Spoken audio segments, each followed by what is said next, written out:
రైతు భరోసాకు మళ్లీ దరఖాస్తులు ఇవ్వాలని అంటున్నారు. రైతు భరోసా కోసం రైతులు అడుక్కోవాలా అంటూ మాజీ మంత్రి బీఆర్ఎస్ వర్కింగ్ ప్రెసిడెంట్ కేటీఆర్ మండిపడ్డారు. ఇప్పటి వరకు ₹1 కూడా రైతు భరోసా కింద రైతులకు ఇవ్వలేదన్నారు. రైతు యాచించాలని ఈ ప్రభుత్వం కోరుకుంటోందంటూ మండిపడ్డారు. సీఎం రేవంత్ రెడ్డి రైతు బంధును బొందపెట్టే ప్రయత్నం చేస్తున్నారని ఫైర్ అయ్యారు. ఊరూరా కాంగ్రెస్ ప్రభుత్వం ప్రమాణ పత్రం ఇవ్వాలని డిమాండ్ చేశారు. ఏ ఊళ్ళో ఎంత రుణమాఫీ చేశారో లిస్టు బయట పెట్టాలన్నారు. ఏ ఊళ్ళో ఎంతమందికి బోనస్ ఇచ్చారో డిక్లరేషన్ ఇవ్వాలన్నారు. ఏ ఊళ్ళో రైతు కూలీలకు ఎంత బాకీ పడ్డావో ఆ లిస్టు కూడా బయట పెట్టాలని కేటీఆర్ డిమాండ్ చేశారు. డిసెంబర్ 3 నాడు 2023లో కాంగ్రెస్ ప్రభుత్వం వచ్చింది.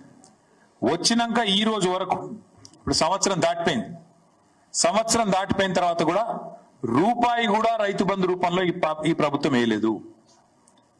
రూపాయి కూడా అర పైసా కూడా రైతు బంధు కాంగ్రెస్ ప్రభుత్వాలకు ఇయ్యలేదు.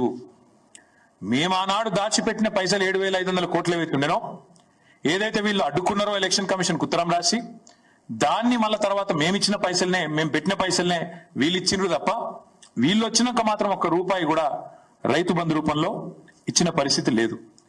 ఇవ్వకపోగా మీకు యాదుకుండాలి వీళ్ళ మాటలు, వీళ్ళ డైలాగులు. ఇగో ఇది వీళ్ళు వరంగల్ డిక్లరేషన్ అని చెప్పి బిల్డప్.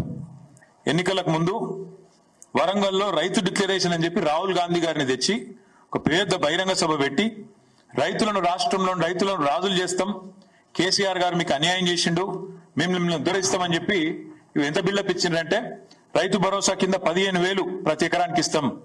కౌలు రైతులకు కూడా 22 లక్షల మంది కౌలు రైతులకు కూడా ల్యాండ్ ఓనర్స్ తో పాటు కౌలు రైతులకు ఇస్తాం. ఇది వాళ్ళ డిక్లరేషన్. అదే మాదిరిగా ఒకటేసారి ఏకకాలంలో 2 లక్షల రుణమాఫీ చేస్తాం. రైతు కూలీలకు కూడా 12,000 ఇస్తాం. బోనస్ ₹500 ఇస్తాం.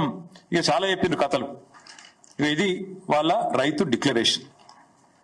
ఇది మళ్ళీ వాళ్ళ మేనిఫెస్టోలో వాళ్ళు ఇచ్చిన హామీలు, వ్యవసాయ రంగానికి వాళ్ళు ఇచ్చిన హామీలు చదివితే చాటుతాడంత లిస్ట్ ఉంది. ఎట్లా ఉంది పరిస్థితి అంటే, ఎన్నికలకు ముందేమో కాంగ్రెస్ ఇస్తుంది రైతు డిక్లరేషన్. కాంగ్రెస్ ఎన్నికలకు ముందు రైతు డిక్లరేషన్ పేరిట బిల్డప్. కానీ ఎన్నికలు అయిపోయినాక ఇప్పుడేంది, రైతుల ఊళ్ళలో ప్రమాణ పత్రం అన్నట. గవర్నమెంట్ కు రైతు ప్రమాణ పత్రం అన్నట్టు. ఇప్పుడు ఇక ఇంతకంటే విచిత్రమైన ముచ్చట మేమైతే అన్నట్టు వినలేదు. డిసెంబర్ 3 నాడు 2023లో కాంగ్రెస్ ప్రభుత్వం వచ్చింది. వచ్చినాక ఈ రోజు వరకు ఇప్పుడు సంవత్సరం దాటిపోయిన తర్వాత కూడా రూపాయి కూడా రైతు బంధు రూపంలో ఈ ప్రభుత్వం వేయలేదు. రూపాయి కూడా అర పైసా కూడా రైతు బంధు కాంగ్రెస్ ప్రభుత్వం రైతులకు ఇయ్యలేదు.